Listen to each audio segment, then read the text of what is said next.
You've sent us a lot of questions about signature verification. That's the thing that nearly broke a Coloradan's voting streak that dates back to 1966.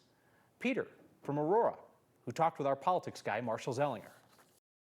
The first name, Peter, is hardly legible. Peter's handwriting is a literal sign of the times. My name is Peter Cronas, that's C-R-O-N-A-S. Right, just as it looks. And the last name, you couldn't ever figure that out, that's Cronas. When he returned his ballot with his signed envelope, the election workers at Arapahoe County could not verify that the signatures they had on file matched this. So Peter's ballot remained unopened. The county sent him a letter and email giving him up to 8 days after Election Day to cure his ballot by confirming the signature was his, which Peter did. This is something that the folks in the audience who aren't old enough to experience it yet are going to learn the hard way.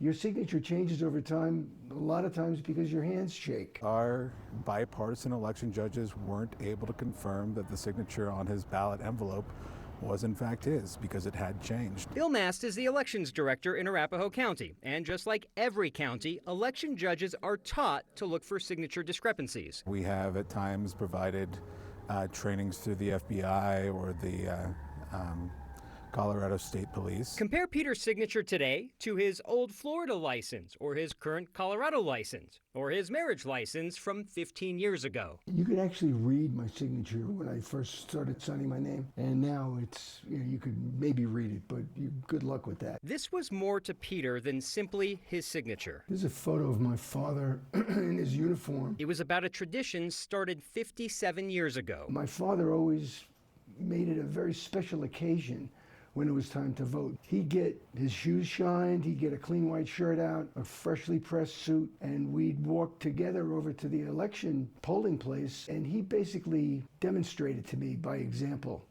how important it was to vote every time there was an election, because your voice needs to be heard. He was so moved by what happened, he wrote a letter to Arapahoe County Elections Office. I want to read the very end.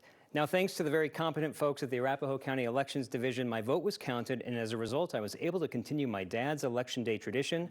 I did not fail him, nor did I fail in my own obligation to vote. Oh, that's special. And it's just like, when you hear people talk nonsense about our voting systems, you forget how many Coloradans, how many Americans truly do understand the right to vote, treasure the right to vote, and want the process to work well. Yeah, and there's a lot of people who are in Peter's situation where maybe their signature didn't match or they forgot to sign, and there statewide were 16,800 ballots that were eligible to be cured. Again, it may not have been a signature issue, maybe it was something else, like you just forgot your signature.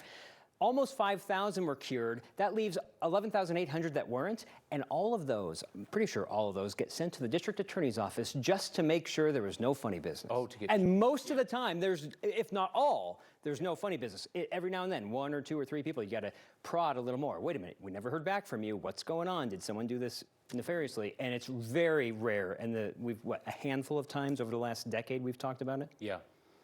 What a sweet letter. Thank you for sharing that, Marshall.